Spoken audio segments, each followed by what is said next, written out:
Salutations, famille méringuée. N'oubliez pas de liker et de vous abonner à la chaîne pour tout savoir sur le Real Madrid. Dans cette vidéo, nous avons 3 nouvelles concernant notre club bien-aimé. Commençons par la première. À Valdebebas, les alertes ont été déclenchées, non pas en raison d'une situation préoccupante, mais plutôt en raison d'une opportunité en or. Le Real Madrid a mis la loupe sur l'un des talents les plus prometteurs du football européen actuel, Nick Woltemade. Le jeune attaquant allemand, âgé de seulement 23 ans, brille de mille feux lors de l'Euro Espoir et a attiré l'attention des recruteurs du club blanc, qui intensifient leur rapport à son sujet. Avec 5 buts dans le tournoi et une présence physique écrasante dans la surface, Woltemade a clairement montré qu'il n'est pas une simple promesse, mais une réalité montante avec le potentiel pour devenir un attaquant de référence dans un futur proche. Le Real Madrid ne se repose jamais dans sa quête de talent, et ce cas ne fait pas exception. Contrairement à d'autres clubs qui réagissent tardivement sur le marché, à Chamartin, on anticipe les mouvements. Woltemade a capté l'attention de toute l'Europe, et si le club blanc veut s'assurer de son recrutement, le moment est maintenant. Le joueur évolue actuellement au Stuttgart, où il a signé une saison exceptionnelle, 17 buts et 3 passes décisives en Bundesliga, ce qui reflète non seulement son flair de buteur, mais aussi sa capacité à participer à l'élaboration offensive de l'équipe. De plus, il a déjà fait ses débuts avec l'équipe nationale allemande, démontrant le degré de maturité et de projection qu'il a atteint. Mais ce qui est vraiment enthousiasmant, c'est son style. Nous parlons d'un attaquant central avec des caractéristiques qui se font rares de nos jours. Nick Woltemade est un numéro 9 pur, un attaquant classique mais avec des détails modernes. Sa taille, proche des 2 mètres, lui permet de dominer dans le jeu aérien. Sa puissance physique le rend redoutable dans les duels, et sa lecture des espaces dans la surface adverse en fait une menace constante. Ce profil, de plus en plus difficile à trouver sur le marché, s'intégrerait parfaitement dans une équipe qui cherche la variété et la richesse tactique dans toutes ses lignes. Avec l'arrivée de Xavi Alonso sur le banc du Real Madrid, la planification sportive a été revitalisée. Le technicien basque, connaisseur du football allemand et avec une vision stratégique claire, participe activement à la sélection des renforts. Et bien qu'il soit vrai que Gonzalo Garcia émerge avec force depuis le centre de formation, le club ne veut pas mettre tout le poids offensif sur les épaules d'un seul jeune. Des alternatives sont nécessaires, de la profondeur, et c'est là que Woltemade apparaît comme une option brillante. Il ne faut pas oublier que la saison du Real Madrid sera, comme toujours, exigeante. Liga, Champions League, Coupe et Supercoupe, un calendrier rempli de matchs exigeants où la qualité, mais aussi le physique, la mentalité et la compétitivité sont requis. Nick Woltemade pourrait être ce révulsif tant apprécié dans les matchs les plus serrés, un plan B qui a en réalité le potentiel d'un plan A si les conditions appropriées lui sont données. Le type d'attaquant qui peut entrer depuis le banc et changer un match avec sa présence dans la surface, ou même être titulaire lorsque le plan de jeu l'exige. Depuis la direction sportive, cette observation n'est pas prise comme une simple curiosité. Le suivi est constant, la performance de l'Allemand lors de l'Euro Espoir est évaluée de près. Et tout indique que si son éclat dans le tournoi se poursuit ce soir lors du match pour la finale contre la France, l'intérêt pourrait bientôt se transformer en une offensive formelle. Le Real Madrid est prêt à bouger si le contexte le permet et si le joueur montre sa prédisposition à faire le saut vers l'élite. Et ce n'est pas pour rien, sa clause de résiliation est d'environ 30 millions d'euros, un prix plus que raisonnable pour un club comme le nôtre, compte tenu de l'inflation démesurée qui domine le marché des transferts. Nous parlons d'un joueur international, jeune et en pleine explosion, avec un long contrat jusqu'en 2028 qui pourrait encore prendre de la valeur dans les années à venir. En ce sens, l'opération n'est pas seulement cohérente d'un point de vue sportif, mais aussi financier. D'un autre côté, il convient de rappeler que le Real Madrid s'est toujours distingué par sa capacité à recruter des joueurs avant qu'ils ne deviennent inaccessibles. Des cas comme ceux de Vinicius, Rodrigo, Valverde ou Camavinga sont des exemples clairs que l'entité blanche sait quand et comment investir dans les jeunes talents. Dans le cas de Woltemade, nous serions face à un coup similaire. Si l'on attend trop, d'autres grands du continent pourraient intervenir, mais si le Madrid prend les devants, il pourrait s'attacher à un attaquant d'avenir pour une somme plus qu'abordable. Ce qui se distingue également, c'est la capacité de Woltemade à s'adapter à différents systèmes. Il peut jouer comme attaquant unique dans un 4-3-3, accompagné d'un autre attaquant dans un 4-4-2, ou même comme référence dans un schéma plus vertical. Son jeu d'eau au but est excellent, Sa capacité à retenir le ballon et à permettre l'arrivée des milieux en fait une arme tactique très intéressante. De plus, il n'est pas maladroit des pieds. Au contraire, il a une gauche précise, une bonne frappe et une vision de jeu qui lui permet de bien s'associer avec ses coéquipiers. Son engagement défensif est également remarquable. C'est un attaquant qui presse, qui ne se désintéresse pas du jeu lorsque son équipe n'a pas le ballon et qui se sacrifie dans la pression haute. Dans un club comme le Real Madrid, où l'exigence physique est maximale, c'est un point très en sa faveur. En tant que madridiste, sincèrement, cette possibilité m'enthousiasme. Cela me semble être un recrutement très sensé, tant dans le présent que dans le moyen terme. Tous les jours n'apparaissent pas un attaquant avec ces conditions, et encore moins à un prix raisonnable. Si le club parvient à finaliser son incorporation, nous aurons une pièce qui peut contribuer immédiatement et qui, avec le temps, pourrait devenir l'une des grandes références du football européen. Il n'est pas facile de triompher au Real Madrid, nous le savons tous, mais nous savons aussi que le club est le meilleur endroit au monde pour ceux qui ont du talent, de la mentalité et de la faim de gloire. Et tout indique que Voltemade possède ces ingrédients. Avec une bonne intégration, une compétition saine et le soutien d'un staff technique qui le comprend, ce jeune peut faire beaucoup parler de lui. C'est pourquoi je lance une question directe à tous les supporters madridistes. Que penseriez-vous du recrutement de Nick Voltemade? L'idée de voir cet attaquant allemand au Bernabéu vous enthousiasme-t-elle? Pensez-vous qu'il peut apporter cette variante tactique dont nous avons tant besoin dans certains matchs? Personnellement, je crois que oui.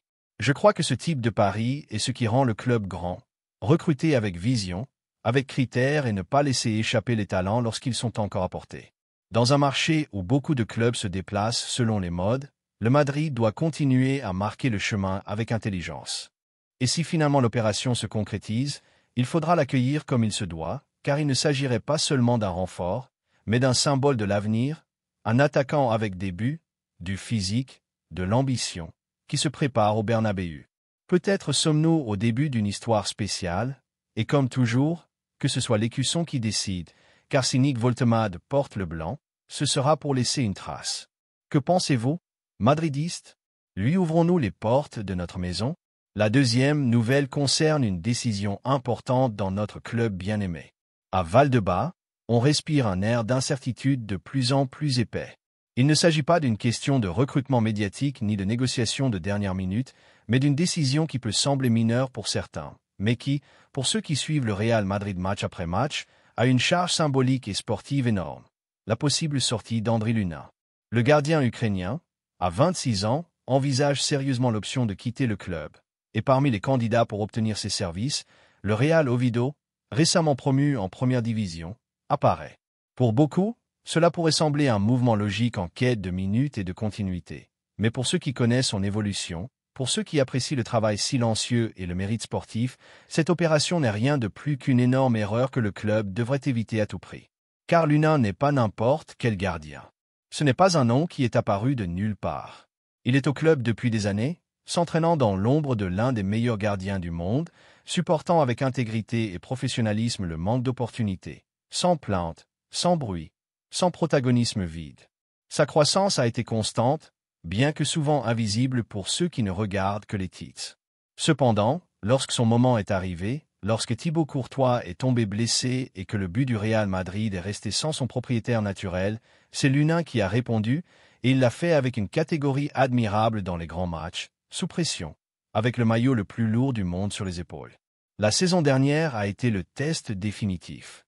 Lunin n'a pas seulement répondu présent, il a été décisif en Liga, maintenant la cage invaincue à de multiples reprises dans des rencontres clés, et en Ligue des Champions, il a signé des performances qui lui ont valu des éloges même de la presse internationale. Ce n'étaient pas des matchs mineurs ni des engagements insignifiants, mais des nuits de responsabilité, de celles qui séparent les bons joueurs de ceux qui sont faits pour le Madrid. Et il a fait sans fanfaronnade, sans célébrer plus que de raison, simplement en faisant son travail, comme le font ceux qui comprennent ce que représente cet écusson. Maintenant, avec le retour de Courtois, le club ouvre la porte à son départ. L'argument est simple, le Belge redevient le titulaire et Lunin, en quête de minutes, préfère une destination où il a la titularité garantie. Et c'est compréhensible que le joueur veuille jouer. À 26 ans, il entre dans la maturité sportive et a besoin de se sentir important. Mais la question que beaucoup de madridistes se posent est une autre. Luna ne mérite-t-il pas de rester et d'être une pièce clé du projet? N'a-t-il pas déjà fait assez pour se consolider comme le deuxième gardien du Real Madrid et rivaliser pour plus? Car ici, il ne s'agit pas seulement de satisfaire le joueur, il s'agit aussi de vision institutionnelle. Le Madrid ne peut pas se permettre de laisser partir un gardien de garantie, pleinement adapté au club, avec une expérience internationale et qui a déjà démontré qu'il peut performer au plus haut niveau. Les saisons sont longues, les blessures arrivent, les suspensions aussi, et dans une équipe qui rivalise pour tous les titres, avoir deux gardiens de très haut niveau n'est pas un luxe, c'est une nécessité. De plus, nous ne parlons pas d'un simple remplaçant. Luna n'est pas ce gardien qui apparaît pour la Coupe du Roi et rien de plus. Il a démontré qu'il peut rivaliser pour la place, qu'il peut soutenir l'équipe dans des scénarios de la plus haute exigence. Son agilité, ses réflexes, son sang-froid dans les duels et sa capacité à lire le jeu en font un gardien très complet, avec une marge de progression encore, mais déjà en condition d'être décisif. Comment expliquer que le club soit disposé à se séparer de lui si facilement? Au-delà de l'aspect sportif, il y a le message qui est transmis. Que dit ce possible départ au reste du vestiaire, surtout aux jeunes qui attendent leur moment? Que dit-il aux jeunes du centre de formation, aux joueurs qui ont passé des années à se former en attendant une opportunité? Luna a tout fait correctement. Il a travaillé, il a attendu, il a répondu.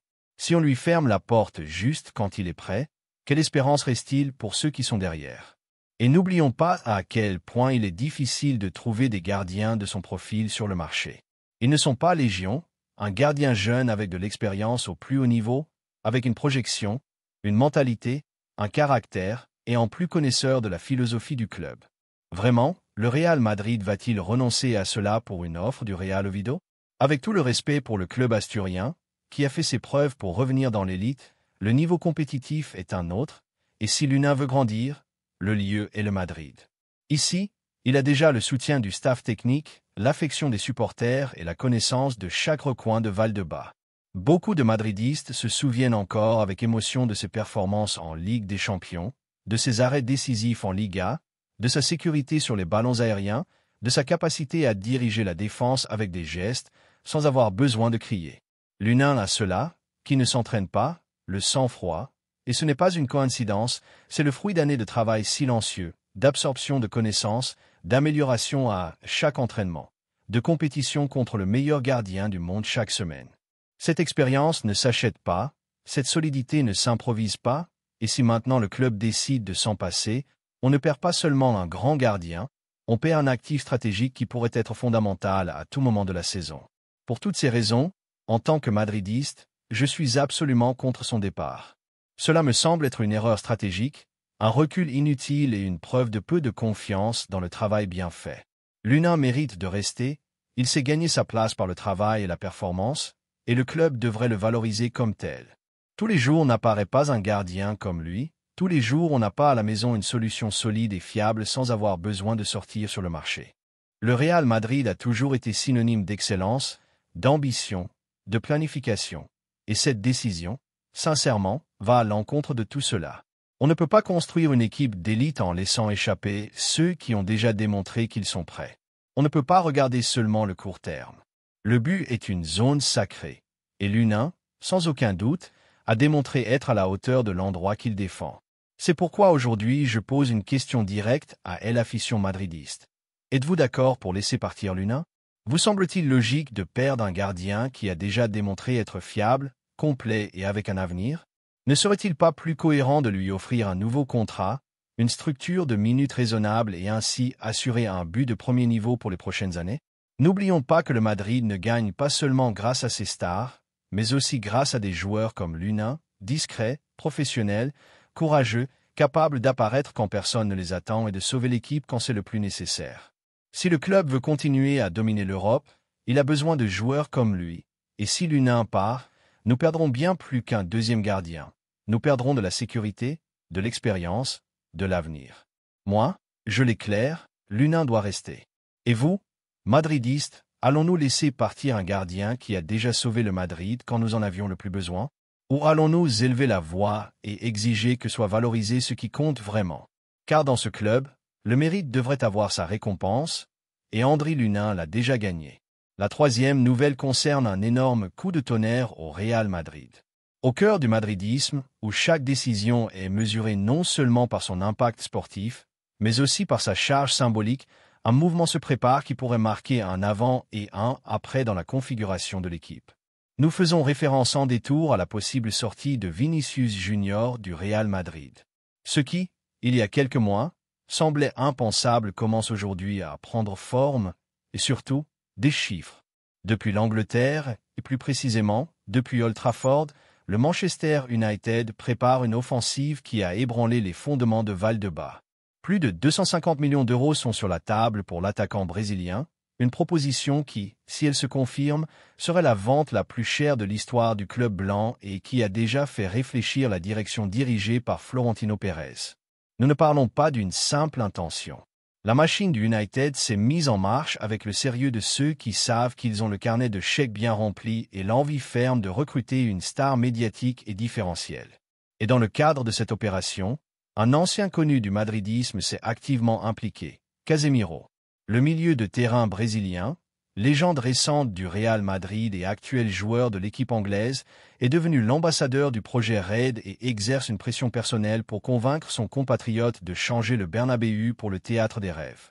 Selon des portails brésiliens comme Globo Esport, UOL et Lens, les conversations ont déjà commencé et l'entourage de Vinicius ne voit pas d'un mauvais œil la possibilité de commencer une nouvelle étape loin du bruit médiatique et de la tension constante qu'il vit en Espagne.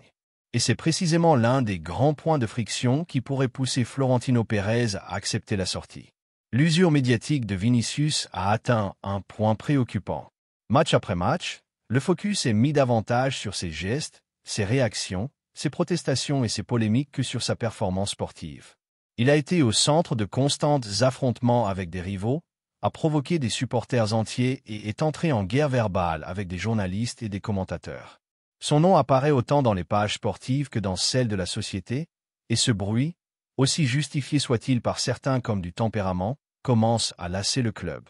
Florentino est un dirigeant qui, au-delà de son intelligence financière, a toujours eu clair un principe fondamental. L'écusson est au-dessus de tout. Et bien que pendant des années il ait blindé Vinicius face aux critiques, il semble maintenant être arrivé à un point d'inflexion. Le président en a assez des polémiques constantes, de l'usure institutionnelle et d'avoir à justifier chaque semaine des comportements qui ne cadrent pas avec l'élégance et la sérieux qui ont toujours caractérisé le Real Madrid. La patience, comme le crédit, s'épuise, et s'il y a une offre record sur la table, la porte pourrait s'ouvrir plus facilement que beaucoup ne l'imaginent. D'un point de vue purement footballistique, la sortie de Vinicius ne serait pas simple. Il est indéniable qu'il a apporté du déséquilibre, de la vitesse et des buts importants. Il a été clé dans les grands matchs et a offert, lors de ses meilleures soirées, un football électrique et vibrant. Mais il faut aussi être honnête, sa performance a été irrégulière, intermittente et très conditionnée par son état émotionnel. Quand il est concentré, c'est un joueur redoutable, mais quand il se laisse emporter par les provocations, les gestes envers le public, les discussions absurdes avec les arbitres, sa performance s'effondre, et le Real Madrid ne peut pas dépendre d'un footballeur dont l'état mental est si volatile. De plus, dans une équipe où la méritocratie est essentielle, la figure de Vinicius commence à générer de l'inconfort. Certains dans le vestiaire considèrent qu'il bénéficie d'un traitement préférentiel, que ses attitudes ne reçoivent pas toujours la punition méritée et que son indiscipline est tolérée plus qu'elle ne devrait l'être. Le leadership silencieux de joueurs comme Carvajal ou Nacho, l'engagement de figures émergentes comme Arda Güler ou la maturité tactique d'autres jeunes talents contrastent de plus en plus avec le profil médiatique et explosif du Brésilien. Accepter les 250 millions du Manchester United ne serait pas seulement une opération historique d'un point de vue économique, mais aussi une déclaration d'intention. Le Real Madrid n'est pas disposé à hypothéquer son image ni son modèle de travail pour qui que ce soit. Avec cet argent, le club pourrait renforcer plusieurs zones du terrain, investir dans un ou deux cracks consolidés ou, comme à d'autres occasions, miser sur des jeunes de grande projection. Florentino le sait, et c'est pourquoi l'offre est si tentante. Du point de vue de l'aficionado madridiste, c'est un débat complexe. Il y a ceux qui sont attachés à Vinicius, le voient comme un étendard de la nouvelle génération et valorisent sa connexion émotionnelle avec le club. Mais il y a aussi une partie croissante de l'afition qui voit d'un bon œil son départ, qui est fatiguée des scandales, des cartons pour protestation, des problèmes extrasportifs et de cette sensation que parfois Vinicius joue pour lui-même et non pour l'équipe. En tant que madridiste, je m'inclus dans ce second groupe. Je respecte Vinicius, je reconnais son talent, j'apprécie ses buts et son engagement dans des moments clés. Mais je crois que le moment est venu de dire adieu. Son étape au Real Madrid a atteint son sommet, il n'a pas évolué en maturité au rythme que exige ce club, et maintenant que se présente l'opportunité de clôturer une vente historique, c'est le moment d'agir avec la tête et non avec le cœur. Car le Real Madrid est plus qu'un joueur, c'est une institution qui a survécu et triomphé après le départ de Di Stefano, de Raúl, de Cristiano Ronaldo, et qui continuera à le faire après Vinicius. Avec ou sans lui, le club continuera à soulever des titres. L'important est de maintenir la cohérence, la discipline et le niveau d'exigence qui nous a rendus grands. C'est pourquoi aujourd'hui, je lance une question ouverte à tous les madridistes. Que pensez-vous de cette possible vente? Croyez-vous que Vinicius mérite une autre opportunité, ou pensez-vous comme moi que le cycle est accompli et qu'il est préférable de regarder vers l'avant? Seriez-vous prêt à ouvrir les portes si cette offre de 250 millions arrive, ou craignez-vous que le club perde un talent difficile à remplacer? Le débat est lancé, mais ce qui est clair, c'est que cette décision ne peut pas être prise depuis l'émotion. Il faut du sang-froid, de l'analyse et une vision à long terme. Le Real Madrid n'est l'otage d'aucun joueur, et si le moment de laisser partir Vinicius arrive, que ce soit avec gratitude, avec respect, mais aussi avec la certitude que le club continuera à être tout aussi grand, tout aussi craint. Bien sûr, tout aussi gagnant. Et si l'histoire entre Vinicius et le Real Madrid se termine ici, qu'elle le fasse de la manière qui convient, avec dignité, sans reproche et avec la ferme conviction que le Madrid ne s'arrête jamais. Car ici, la seule chose éternelle est l'écusson. Laissez-nous vos opinions dans les commentaires.